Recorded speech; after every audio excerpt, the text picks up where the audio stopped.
si solo.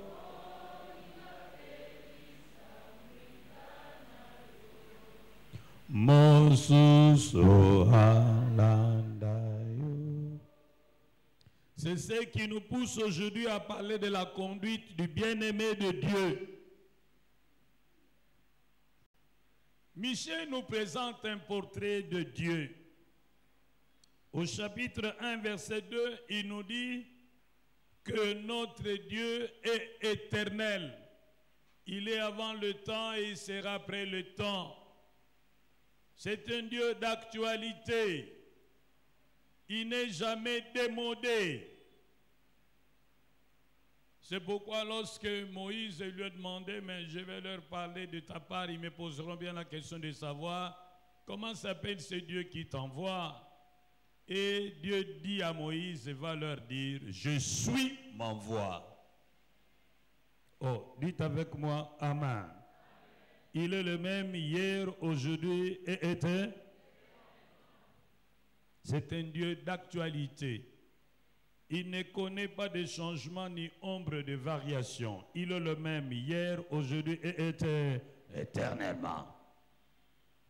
Au chapitre 4, verset 4, il présente Dieu comme étant le Dieu des armées. Il connaît l'art de la guerre. Il peut combattre pour ceux qui sont impuissants. Il peut combattre pour les faibles. Il peut délivrer un faible d'un plus fort que lui. Il peut faire cesser tes combats en mettant tes ennemis KO. Michée nous dit que notre Dieu, au chapitre 7, verset 7, c'est un Dieu qui sauve. Il sauve. Il peut te tirer du danger. Même si tu es tombé dans un filet, il nous le dit dans le psaume 124, il est capable de déchirer le filet et de te faire échapper comme l'oiseau du filet de l'oiseleur. Même au milieu du danger, il peut te mettre en sécurité. C'est un Dieu formidable. C'est pourquoi, toi qui es bien-aimé de Dieu, j'aimerais dire une chose.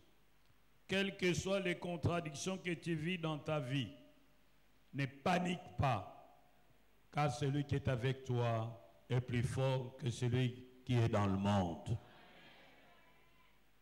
Toi qui es bien-aimé de Dieu, ne dis jamais « j'ai l'impression d'avoir accompagné les gens dans le monde ». Non. Tu n'es pas un objet de l'histoire, tu es un sujet de l'histoire.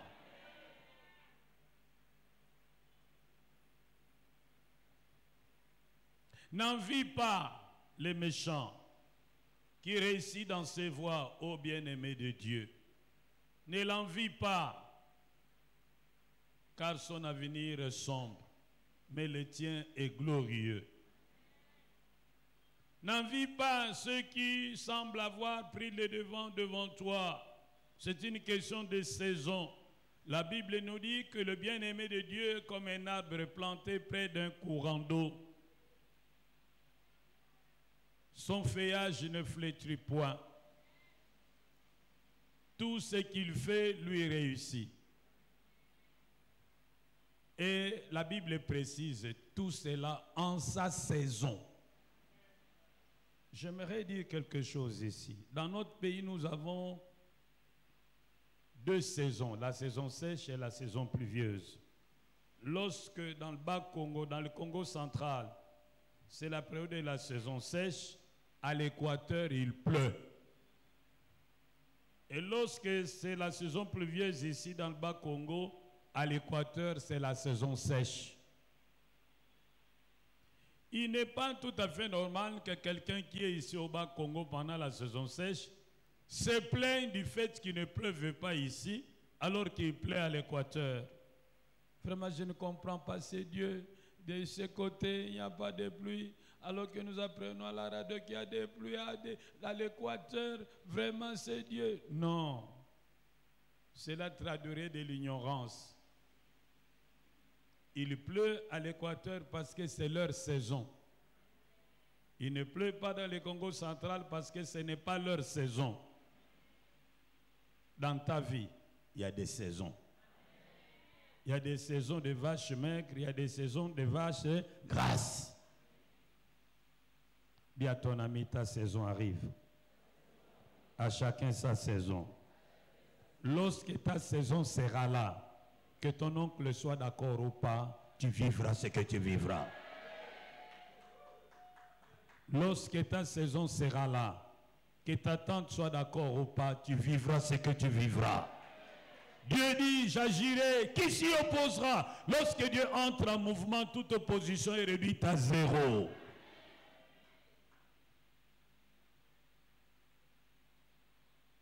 Tu ne mourras pas dans cette condition-là. Dieu dit qu'il prépare quelque chose de nouveau, qui est sur le point d'arriver. Telle que si on te l'annonçait, tu ne croirais pas. Mais c'est ce qu'il est en train de préparer. Ce qui n'est jamais monté à ton imagination. Ce que tu n'as jamais pensé. Ce que tu n'as jamais vu. Ce que tu n'as jamais entendu. Ce que tu n'as jamais expérimenté. C'est ce que Dieu prépare pour toi. Et c'est là ici le point d'arrivée. S'il faut sacrifier les hommes, il va les sacrifier pour toi. S'il faut renverser les gens, il va les renverser pour toi. Parce qu'il t'aime. Il t'aime. Il pense à toi. Il a un plan merveilleux pour toi. Il te veut du bien. Je dis à quelqu'un, tu ne mourras pas locataire. Tu ne mourras pas locataire. Tu ne vas pas continuer à pleurer. Il va enlever ton habit de deuil. Dieu t'aime. L'apôtre Paul nous dit, s'il n'a pas épargné son propre fils, mais il nous l'a donné, qu'est-ce qu'il ne nous donnerait pas ensemble avec lui? Dis à ton ami, Dieu t'aime. Dis-lui, Dieu t'aime. Malgré tout ce que tu fais, Dieu t'aime. En dépit de tout ce que tu es, Dieu t'aime. Même quand tu marches comme tu marches là, il t'aime. Son amour pour toi est constant. Tu n'as rien que tu puisses faire pour augmenter l'amour de Dieu envers toi. Tu n'as rien que tu puisses faire pour diminuer l'amour de Dieu envers toi. Son amour est constant. Il t'aime. Atabato bakobo. Bakolinga satana. Yeolingi batoyo Okoboya mokote Imba alléluia. Le Seigneur t'aime tel que tu es. Le Seigneur t'aime malgré ce que tu fais. Le Seigneur t'aime malgré ce que tu vis. Il ne t'a jamais tourné le dos. Il ne t'oubliera jamais. Il ne t'a jamais négligé. Sois patient, ne cède pas au désespoir, car c'est une question de saison. Yemba, alléluia.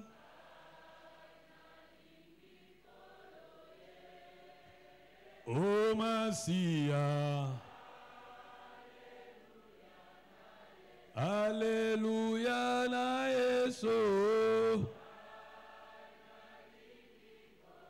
Gaina lingi kolo Yesu.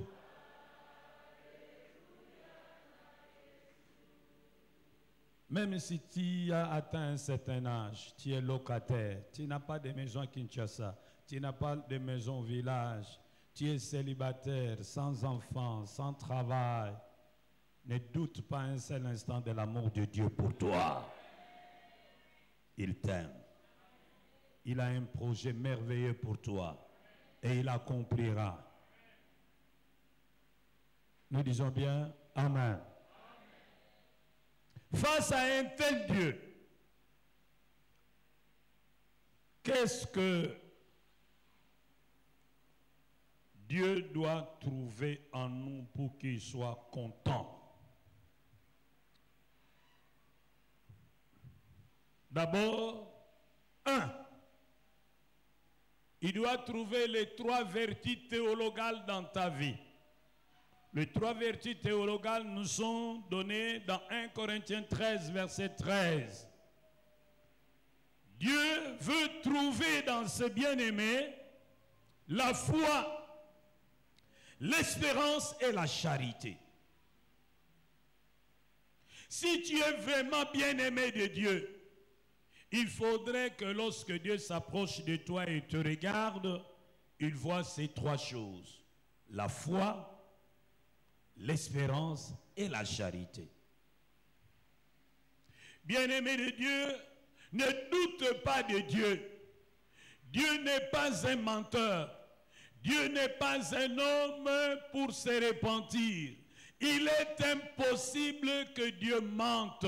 Ce qu'il dit, il le fera. Même si tu as l'impression que les choses traînent, comme il a dit à Habakkuk, attends, sa promesse s'accomplira et s'accomplira certainement.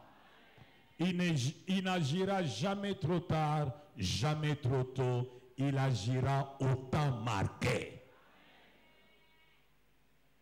Ne doute pas de Dieu. Car sans la foi, personne n'est agréable à Dieu. Il faut que celui qui s'approche de Dieu croit que Dieu existe et qu'il est le rémunérateur de ceux qui le recherchent.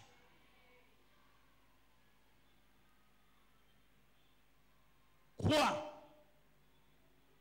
Et dans l'expérience d'Abraham, on nous dit, Abraham crut. Quoiqu'il était vieux, il a cru que Dieu était capable d'accomplir sa promesse. Croire ici, c'est faire confiance en Dieu, même lorsque, humainement parlant, on n'a plus de raisons de lui faire confiance. C'est espérer contre toute espérance. Fais confiance en Dieu. Il ne te trahira pas. David a dit, j'étais jeune et j'ai vieilli. Je n'ai point vu le juste abat, ni sa postérité mendiant son pain. Dieu est fidèle. Non seulement il est fidèle, mais il est fidèle et capable. C'est pourquoi nous pouvons le faire confiance. Dieu est fidèle. Dieu est fidèle. Par sa parole. Oh.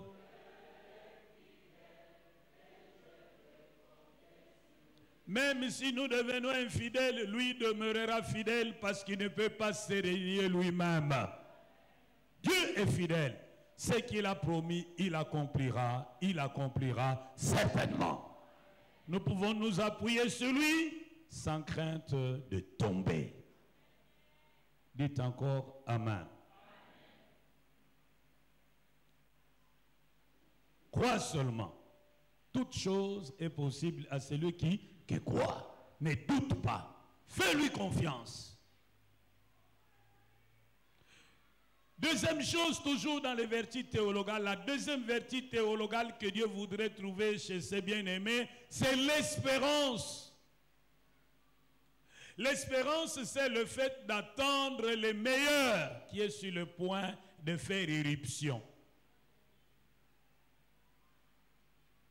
L'espérance conteste les déjà méprisables et attend avec assurance l'irruption du pas encore souhaitable et possible. Celui qui espère est positif.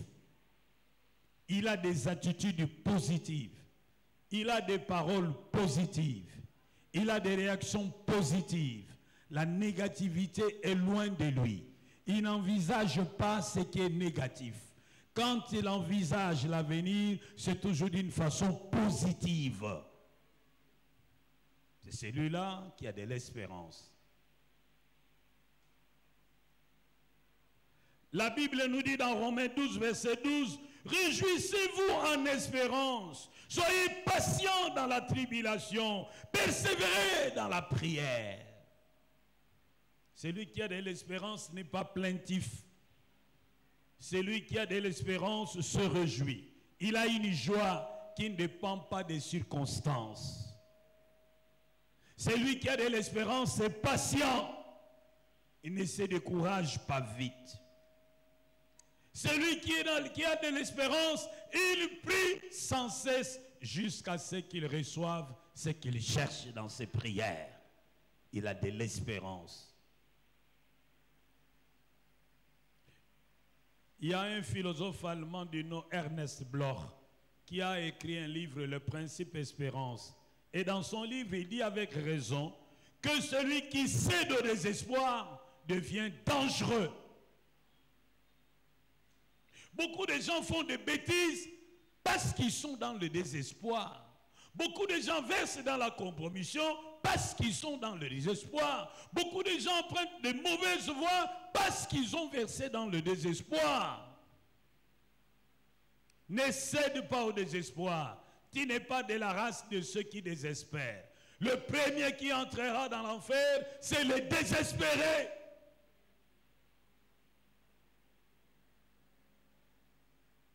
Dans Hébreux 6, verset 19, et dans Hébreux 10, verset 23, on nous parle encore de l'espérance. L'espérance se pose aux chrétiens comme l'ancre du bateau. Lorsque le bateau accoste, pour le maintenir au port, on jette l'ancre qu'on va accrocher au pire.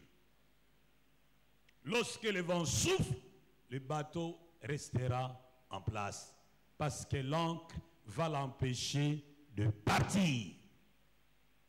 Mais lorsque l'ancre est coupée, le bateau va perdre la direction, il sera ballotté dans tous les sens. Les désespérés ne sont pas stables. Les désespérés sont comme des girouettes qui sont poussées par le vent. Les désespérés sont comme des feuilles mortes qui sont emportées par toutes sortes de vents. Mais ceux qui ont l'assurance restent fermes. Oh, dites avec moi, Amen. Dis à ton ami, ne cède pas au désespoir. Dis-lui, ne cède pas au désespoir. Dieu a les derniers mots sur ta vie. Tu dois te passer de ce que les gens disent de toi. Ce que les gens disent de toi peut être vrai, mais ce que Dieu dit de toi est toujours vrai. C'est Dieu qui a le dernier mot sur ta vie. Espère, espère encore. Ah, espère encore. Dis à ton ami, okufa boete. Makambo sikezoya. Ah, lobane okufa boete. Makambo sikezoya.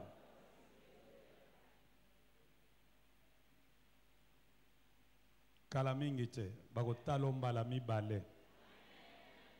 Oh, dites avec moi, Amen. J'aime souvent le dire, mbungieza kopolate. Lorsque vous prenez une chikwang qui a fait quelque temps, vous verrez une petite couleur verdâtre sur la chikwang, couleur de moisissure. La moisissure n'est pas la pourriture. Je dis bien moisissure. Pour les petits Quinois ignorants, quand ils voient la moisissure, sa conclusion est polie. Il faut jeter. Mais pour les villageois avertis, malgré la moisissure, on les passe au feu. Après, on gratte. Ça passe. Est-ce que vous avez compris quelque chose? La moisissure n'est pas la peau.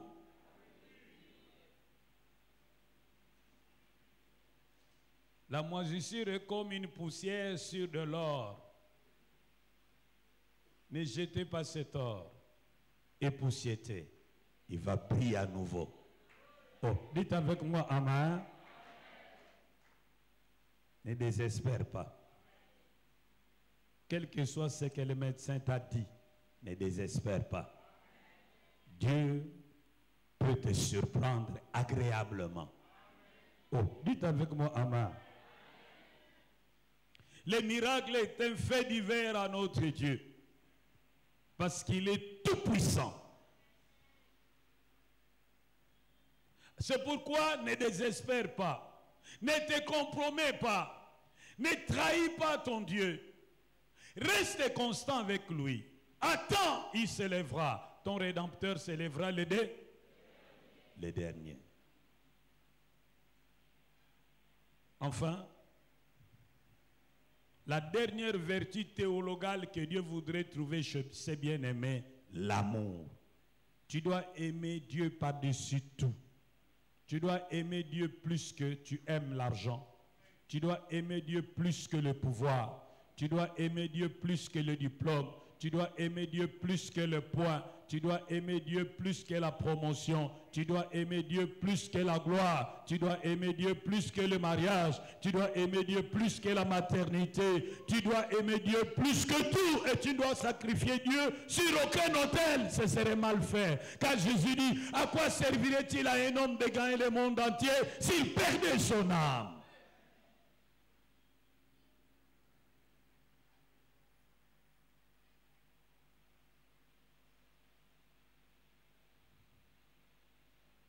C'est la troisième vertu théologale. Aimer Dieu par-dessus tout et aimer son semblable comme soi-même. Et lorsqu'on aime quelqu'un, on s'interdit de faire à l'autre ce que nous ne voudrions pas qu'on nous fasse.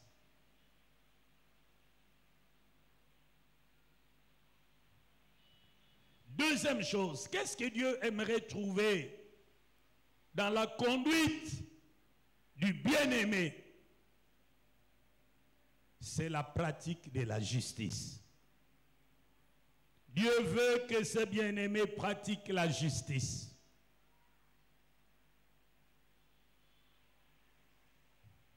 Que le bien-aimé pratique la justice. Qu'il respecte les droits des autres. Qu'ils poursuivent leurs intérêts sans annuler ceux d'autrui.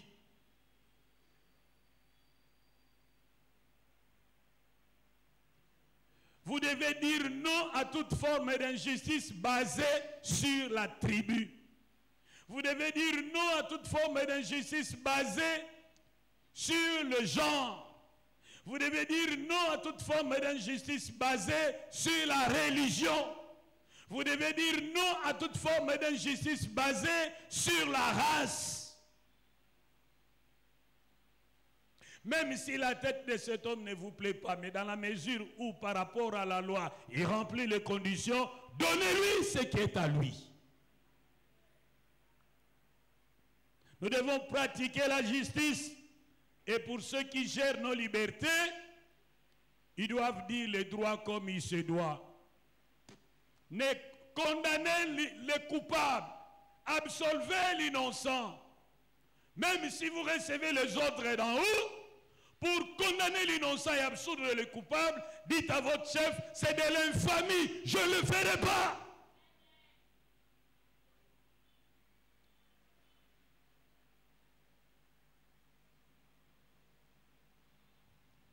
C'est pourquoi la Bible dit, la justice élève la nation.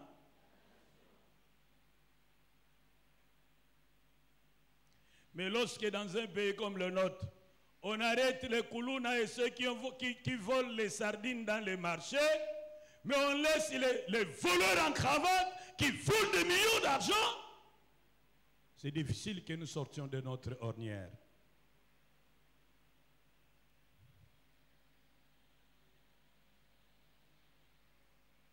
Voilà pourquoi, à cause de l'impunité, le mal s'installe dans ces pays comme on n'a pas l'idée. Lorsque nous a annoncé l'état de droit, l'avènement de l'état de droit, nous avons jubilé. Après, nous avons déchanté.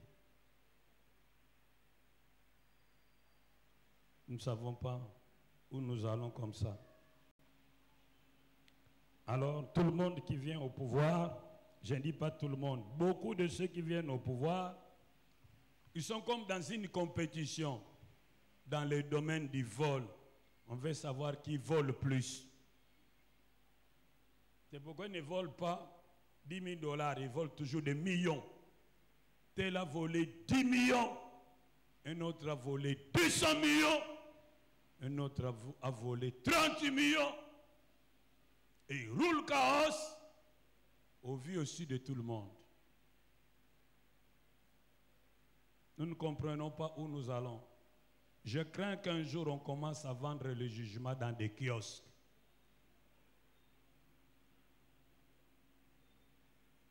J'ai croisé un homme qui a divorcé avec sa femme, mais il n'a jamais été invité au tribunal. Un beau matin, on vient nous balancer le jugement, le divorce a été prononcé. Et le type dit, mais je n'ai jamais été invité au tribunal. Et le divorce est là, en bonne et due forme. Il est venu me voir, pasteur, regarde. Je dis, ah bon?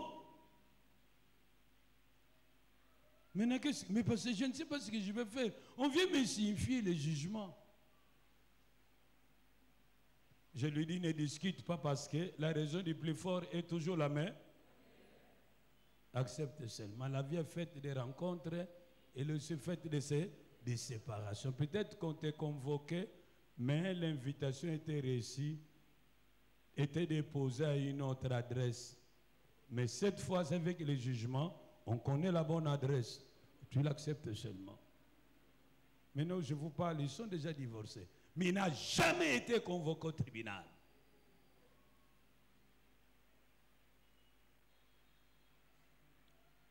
La Bible dit, pratique la justice. Sois juste. Dans tous les aspects de ta vie, tu dois être juste. Si tu es maman à la maison, sois juste.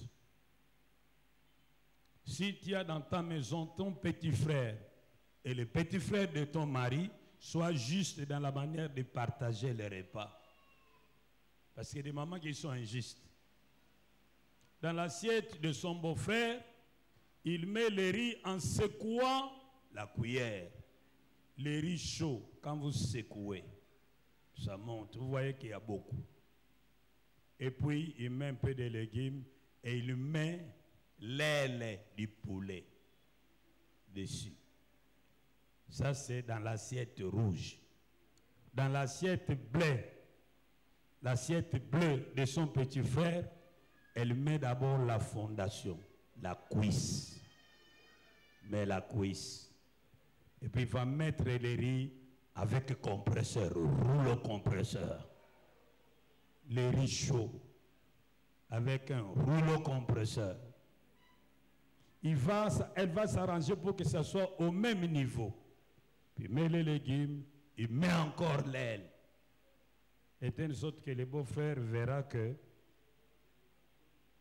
à l'autre on a aussi donné l'aile. Mais ignorant qu'il y a une fois. Est-ce que ça c'est juste ou injuste?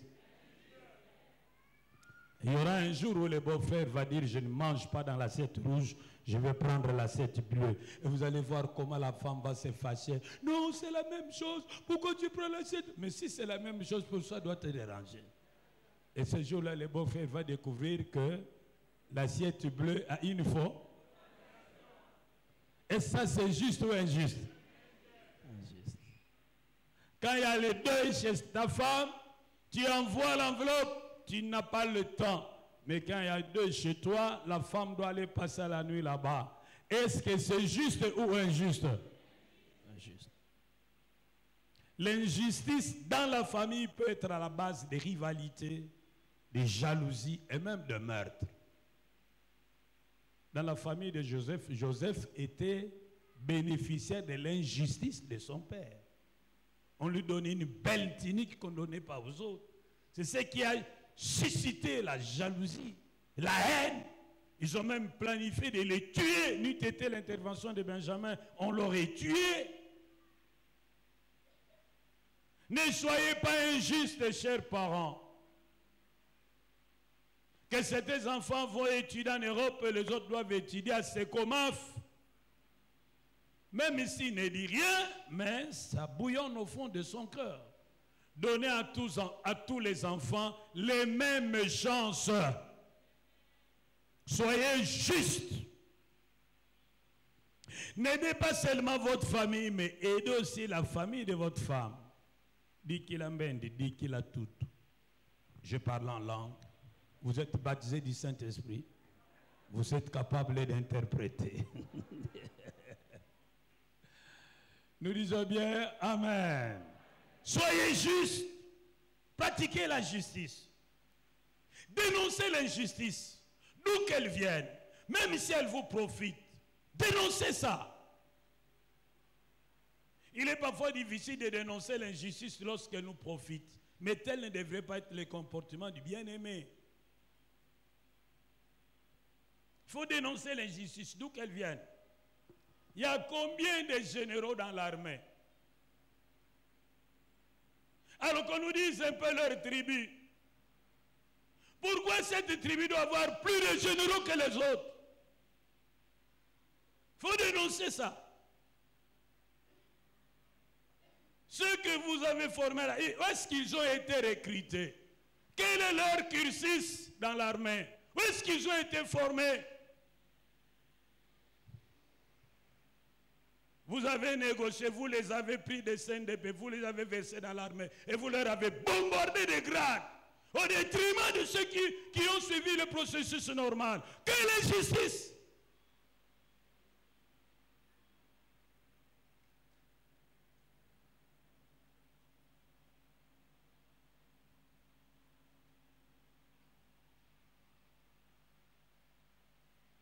Nous devons pratiquer la justice. Et nous devons dénoncer l'injustice d'où qu'elle vienne. Quelle que soit la personne qui pratique cette injustice, nous devons avoir le courage de nous lever, de nous dire, tu agis mal.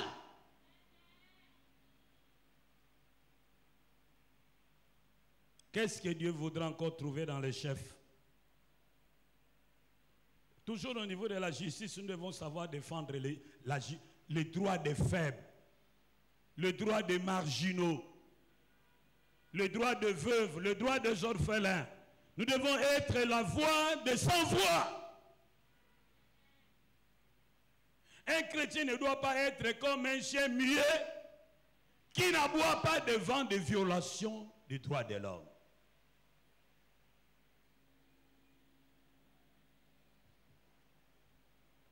Qu'est-ce que Dieu voudra encore voir dans les chefs de ses bien-aimés?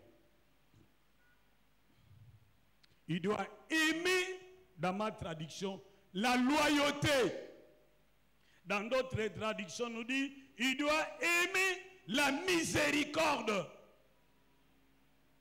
Alors, pour mieux comprendre, je dirais, le bien-aimé doit aimer la loyauté et pratiquer la miséricorde. Un bien-aimé ne devrait pas être compté dans le rang de ceux qui trahissent. Tu dois éviter de trahir dans ta vie. Tu dois rester loyal envers ton partenaire. Ne jamais trahir Dieu.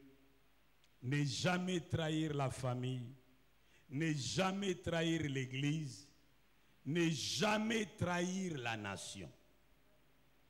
Bien-aimés, ne trahissez jamais Dieu. Ce serait mal faire. Ne trahissez jamais votre famille. Ce serait mal faire. Ne trahissez jamais l'Église. Ce serait mal faire. Et ne trahissez jamais la nation. Soyez loyal. Un homme loyal, c'est un homme vrai. Un homme loyal, c'est un homme constant.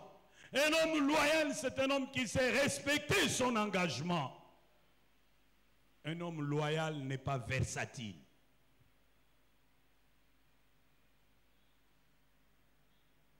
Je vais vous donner un exemple d'un homme loyal. Un homme loyal. Le défunt Yinimi Maïdi Kangimbi, autrefois directeur du cabinet du maréchal Mobutu Sese Seko Kungwendu Wazabanga. Lorsque le régime a changé, on lui a proposé de venir travailler avec le nouveau régime. Il a dit non. Voilà un homme loyal. Mais beaucoup de nos politiciens ne sont pas loyaux. Ils bougent, ils émigrent. On ne sait pas selon quelle loi. Autrefois, il était dans les FCC. Et puis après, on a créé l'union sacrée. On ne sait pas par quelle magie. Ils sont tous passés dans l'union sacrée. Avec de tels politiciens, notre avenir n'est pas rassuré. Parce qu'ils bougent au gré de leurs intérêts. Le peuple ne compte pas pour eux. Beaucoup d'entre eux n'ont qu'un idéal. Mais ils parlent toujours au nom du peuple. Ferait mieux de parler en leur propre nom et nous laisser tranquilles. Vous devez être loyal. Vous devez être constant. Vous ne devez pas être versatile. Ne trahissez pas. Vous mourrez avant celui qui vous aurait trahi. Judas trahit Jésus, il est mort avant Jésus.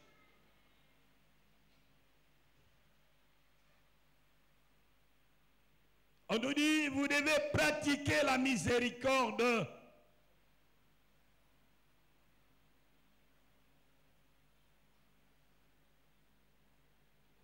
La miséricorde, c'est la capacité de continuer à aimer malgré les faiblesses de l'autre, de pardonner avec facilité, de donner à l'autre une seconde chance, de donner à l'autre une présomption de bonne foi. Un homme miséricordieux se dit toujours, moi-même placé dans la même condition que cet homme, je pourrais faire autant que lui ou même pire que lui. Il n'est pas sévère à l'excès.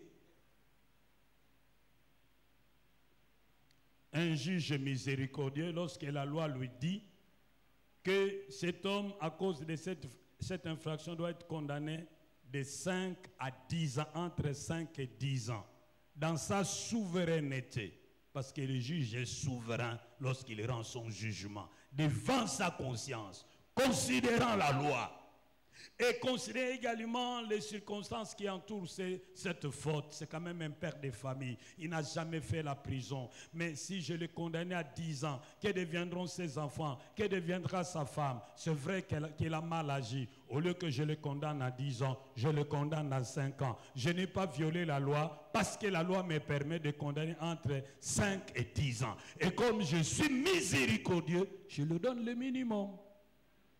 Il n'aura pas péché. Mais si parce qu'un jour, elle-même dans sa jeunesse, elle a été violée par un homme, et maintenant devenu juge, il est devant un violeur, il a la réminiscence de son drame d'autrefois. C'est pas bon. Un homme miséricordieux ne rend pas le mal pour le mal. Un homme miséricordieux ne réduit pas l'homme à sa faute. Il est toujours conscient que l'homme est plus grand que sa faute. Et lui donne une seconde chance. Ne soyez pas trop sévère dans vos jugements. Soyez modérés. Mettez-vous à la place de l'autre. Donnez toujours à l'autre une seconde chance. C'est cela la miséricorde. Pardonnez si vous pouvez pardonner. C'est cela la miséricorde. Mais vous entendez parfois des chrétiens dire à leurs semblables, yo, loba suke bima na maboko nanga poto yoka. Yo, ko yoka na kaka kuna. Au ciel, il n'y a pas de rancuniers. Oh, nous disons bien Amen. Dites encore Amen. Dites à votre voisin, soyez miséricordieux. Donnez toujours à l'autre une seconde chance. Donnez-lui. Pardonnez, ne vous vengez pas. Dites-lui ici. Ne soyez pas rancuniers. Pardonnez. La rancœur est plus lourde à porter que le pardon. Le pardon est léger. La rancœur, la haine sont lourdes. Sont très lourdes.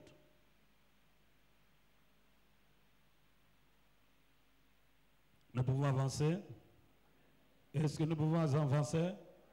On nous dit que celui qui est miséricordieux ne se lâche pas de faire le bien. Celui qui est miséricordieux ne se lâche pas de faire le bien.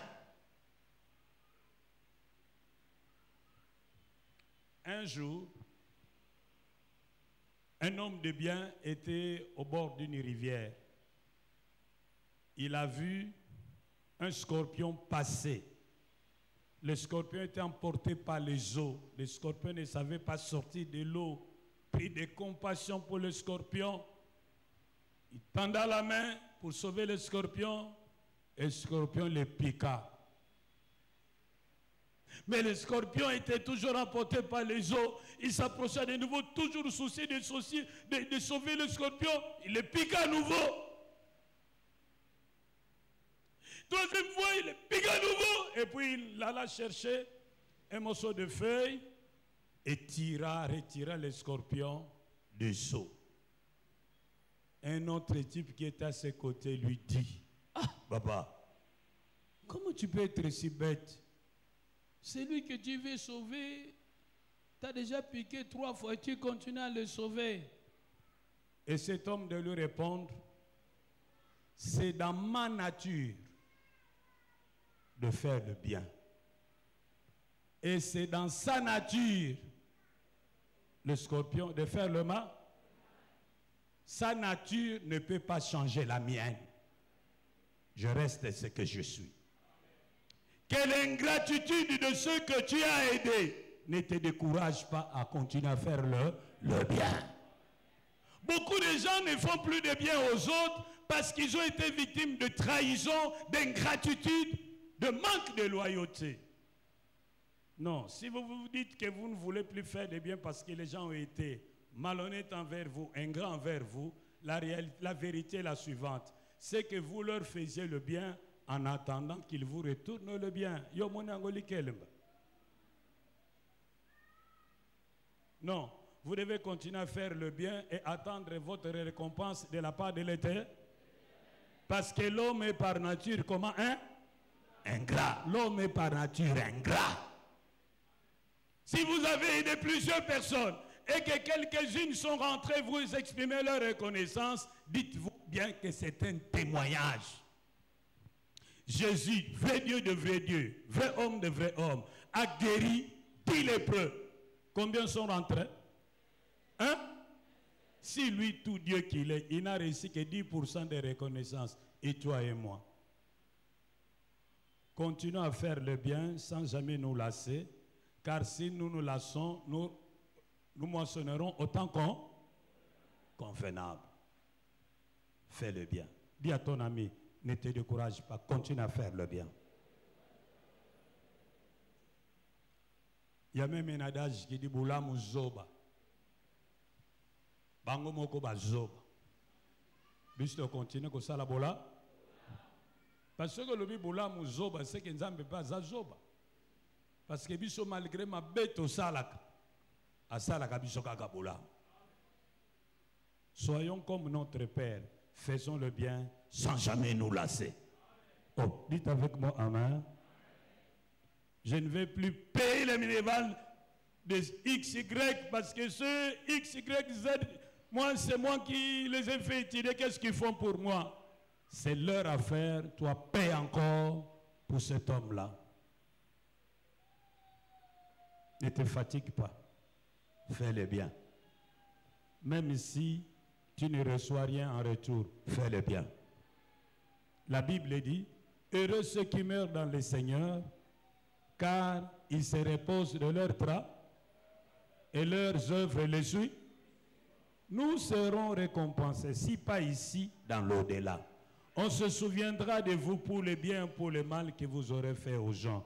Mais il est mieux qu'on se souvienne de vous pour le bien que vous aurez fait aux gens. Alors, tant que vous avez la possibilité d'aider, aidez. Oh, dites avec moi, Amen. Aider.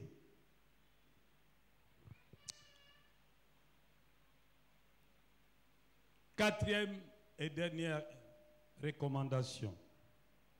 Dieu veut trouver dans ses bien-aimés l'humilité.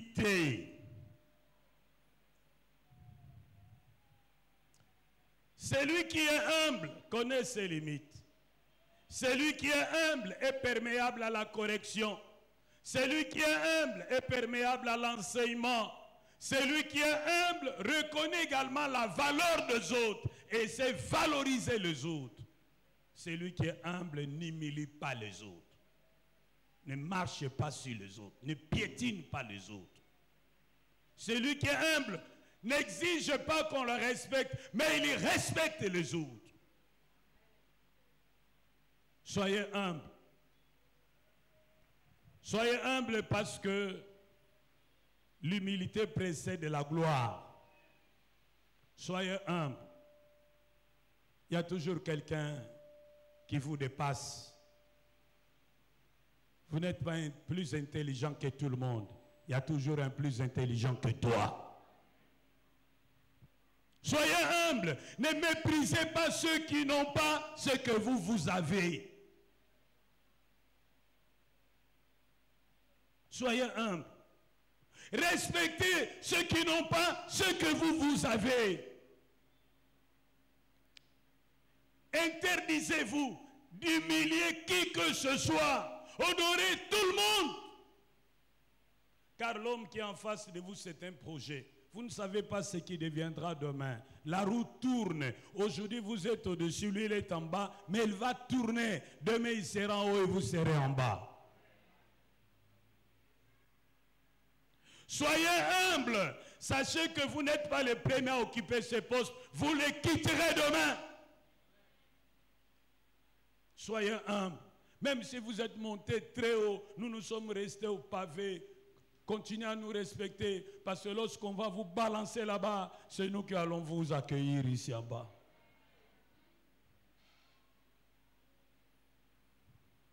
Vous êtes président, vous passerez. Vous ne serez pas là éternellement.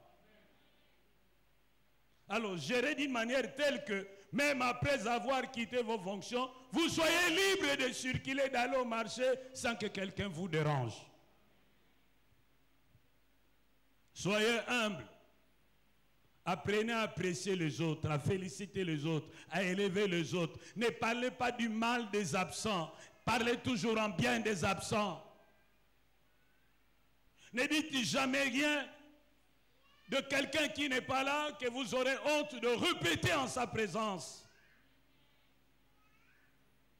Respectez tout le monde, honorez tout le monde, élevez tout le monde, n'humiliez personne, soyez humbles, soyez conscients de vos propres limites, de vos propres défaillances. Faites les remarques avec mesure, avec amour.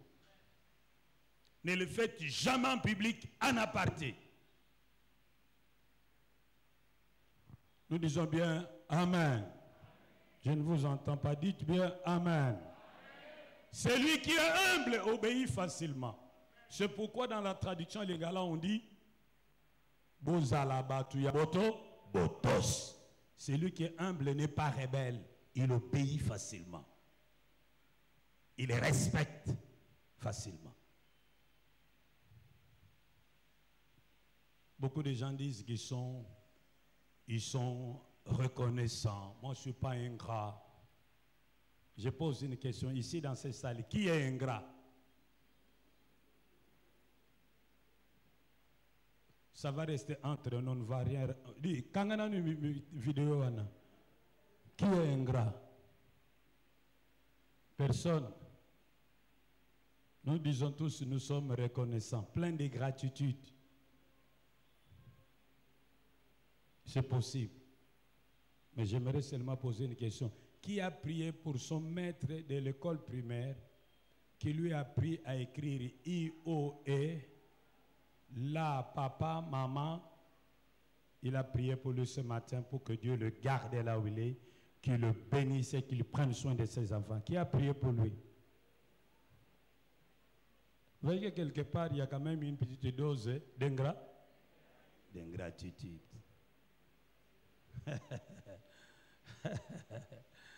Vous avez été à la maternité, il y a une femme qui vous a aidé à accoucher. Est-ce que vous êtes repassé après lui dire merci maman?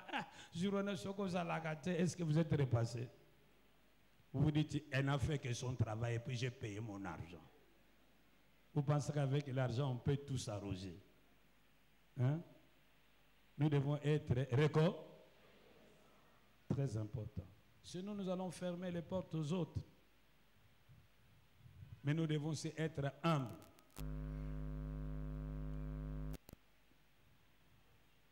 Il y a beaucoup de mamans qui sont très orgueilleuses, mais se croient humbles. Lorsqu'elle va visiter son ami qui a bien préparé son haricot, il dit oui, Olambango bien, mais ce qu'on dit, minaka moi ma fout.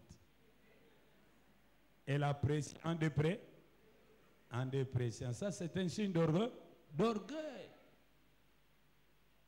Le pasteur a bien prêché, ma bossana qui soka tchaka Jean 3,16. Na place wana, nous à la fin, mais ça va quand même. Mais ça va pas. Ça va pas comme ça. Hein?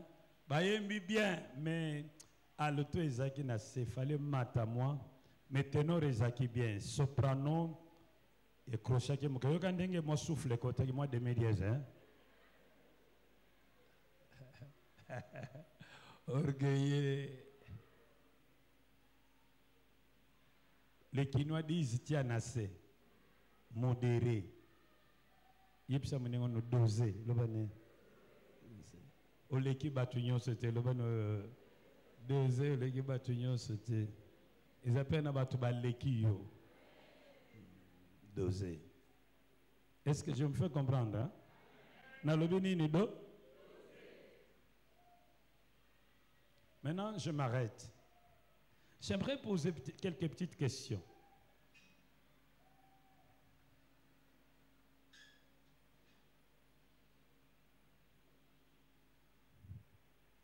Dans le monde, il y a combien de sortes de personnes?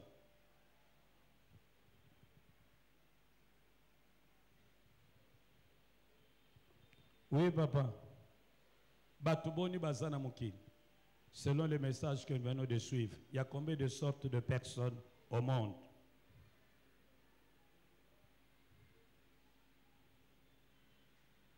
Oui, Pnid. 2. Première sorte. 1. Evelyne. Les bien-aimés de Dieu. Deuxième sorte. Les lits. Quelle différence est-il entre les bien-aimés de Dieu et les lutteurs? Oui, papa.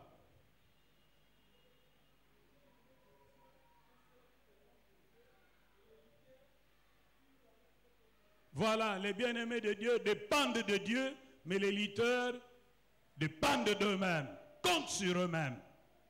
Ils agissent comme si Dieu n'était pas là. Très bien. Qu'est-ce qu'on doit faire pour devenir bien-aimé de Dieu? Maman Lout. Moi, je n'entends pas Maman Sifa.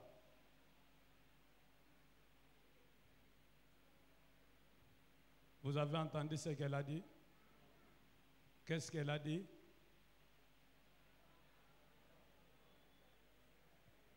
Moi, je vais m'assurer que vous avez compris quelque chose. Parce que parfois, j'ai l'impression que je parle trop et peut-être je ne parle pas bien. C'est pourquoi les choses ne passent pas. J'aimerais quand même me rassurer que quelque chose est passé. Maman Sifa, on a ces manini.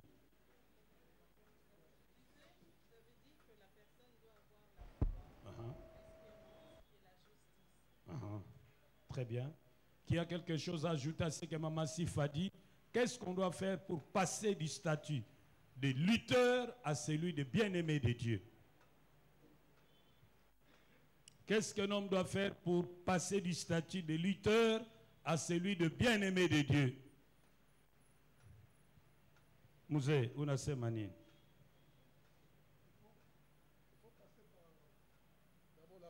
La repentance et croire au Seigneur. Très bien. même si tu as été baptisé, même si tu ne fais du mal à personne, même si tu aides les pauvres, les orphelins, les malades, tu vas visiter les gens en prison, tu as une bonne conduite et les gens t'acclament partout où tu passes. Mais si tu ne t'es jamais repenti, tu n'as jamais reçu Jésus dans ta vie comme Seigneur et Sauveur personnel, tu passes aux yeux de Dieu comme un lutteur. Très bien. Quel est le souci du bien-aimé de Dieu tous les jours de sa vie? Qu'il mange, qu'il boive, qu'il danse, qu'il s'habille, tout ce qu'il fait. Quel est son souci? Quel est le souci du bien-aimé de Dieu? Oui, maman? Hein? Maman Kadima. Tout ce qu'il fait, c'est pour la gloire de Dieu. Qu'il mange, qu'il boive, qu'il fasse quoi que ce soit, il fait tout pour la gloire de Dieu. Et pour savoir que ce que tu fais, c'est pour la gloire de Dieu, pose-toi seulement la question, que ferait Jésus-Christ à ta place? C'est comme ça que tu sauras ce que tu fais est pour la gloire de Dieu ou pas pour la gloire de Dieu. Si vous êtes dans une fête, on met la musique. Posez-vous la question, dois-je danser, oui ou non? Si vous ne savez pas si vous devez danser ou pas, posez-vous la question, si Jésus-Christ était à ma place, danserait-il Koba? Si vous dites non, ne dansez pas. Si vous dites oui, dansez. Si vous ne savez pas, dans le doute, s'abstenir. Est-ce que vous avez compris, hein? Même dans votre manière de coudre vos habits. Si maman, vous cousez votre camisole, vous laissez tous les seins dehors. Posez-vous la question, est-ce que c'est pour la gloire de Dieu? Si Jésus était femme, porterait-il une telle camisole? Si vous faites votre jupe, vous ouvrez là derrière pour vous ventiler. Posez-vous la question, si Jésus-Christ était à votre place, porterait-il une telle jupe complètement ouverte dehors? Alors, qu'est-ce que Dieu voudrait trouver dans la vie de ses bien-aimés? Maintenant, nous allons énumérer. Qu'est-ce que Dieu aimerait trouver dans la vie de ses bien-aimés? Oui? La justice, très bien. La foi, très bien. L'amour, très bien. Quoi d'autre? Hein? L'humilité, très bien. Quoi d'autre? Hein? La miséricorde. Autre chose? Oui. L'espérance, très bien. Oui. La compassion, très bien. La charité, très bien. La miséricorde, très bien. La loyauté, très bien. Oui, l'amour, très bien. Maintenant, vous fermez les yeux. Nous allons nous évaluer.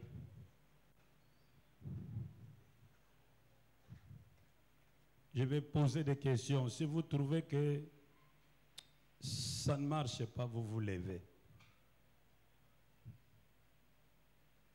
Est-ce que tu es vraiment miséricordieux?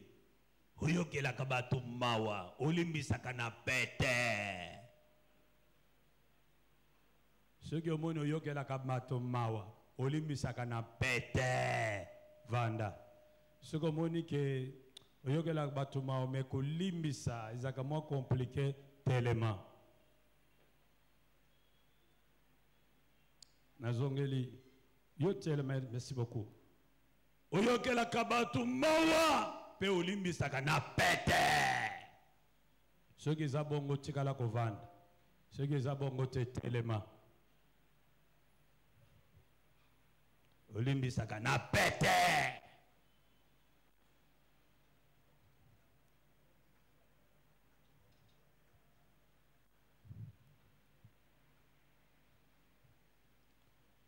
Tala les sous. Est-ce que yo za vraiment humble? Ceux qui batangi batwa humble. Faut batanga yo. Ceux qui batangi yo te basalaire. Moto za humble andimaka facilement ba corriger ye.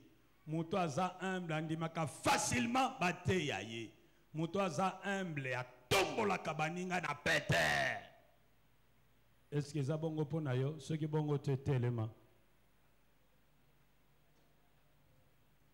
Merci. Merci. Merci maman. Merci papa. Mon orgueil a toujours monsieur raison.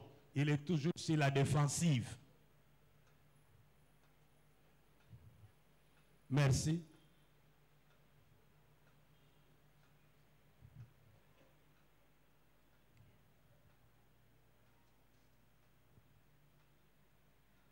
Est-ce qu'on s'ajuste?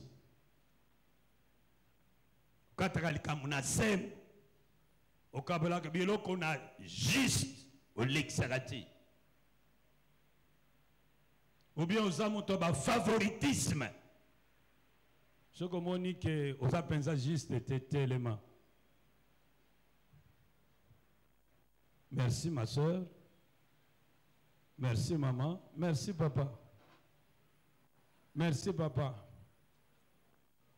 Merci maman. Merci. Aux ajustes, yo kabulaga bien pensa. Ce que vous avez neti tellement. Merci maman.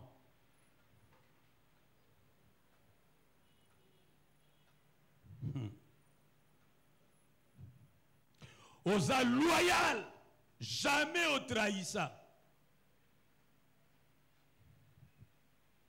Aux a loyal, aux a constant.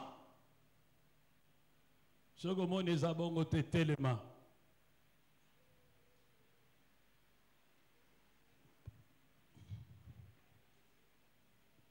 Aux a bolingo plus bolingo.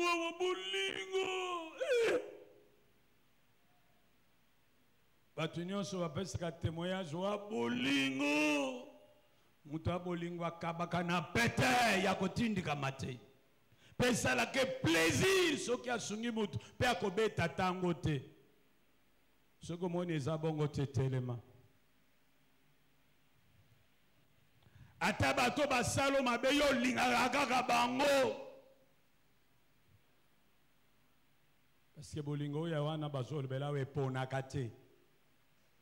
Bolingo, vraiment bolingo. Moto na bolingo.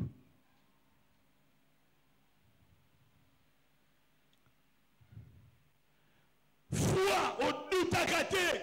En tout cas, ce qui va le doute na monter mon zakate yoki tonda foi et tonda meke. Ce qui zabongo tetelema. Merci papa. Merci maman. Foi et pas ne tonda meke. Doute zate yani sikate. Doute que nous côté la wap.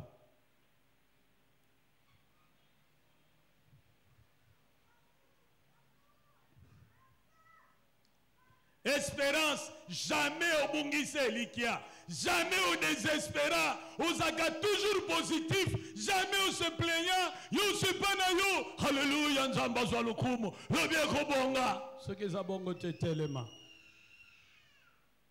Merci ma soeur. Merci. Merci mon frère. Merci ma soeur.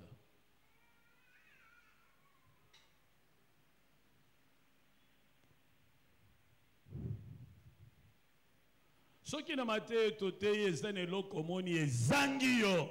Mozana poussa nzamba peso yango côté le m'appelle.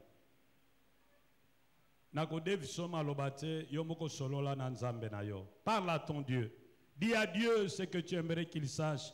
Et dis-lui en quoi tu voudrais qu'il t'aide. Prie là où tu es toi-même. Je ne te prête aucun mot.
Laisse que Dieu qui écoute la prière puisse t'exaucer au nom de Jésus-Christ. Amen. Est-ce que tu peux encore acclamer très fort la parole de ce matin? Nous allons donner le communiqué de l'Église. On nous informe que chaque lundi, de 17h juste à 18h juste,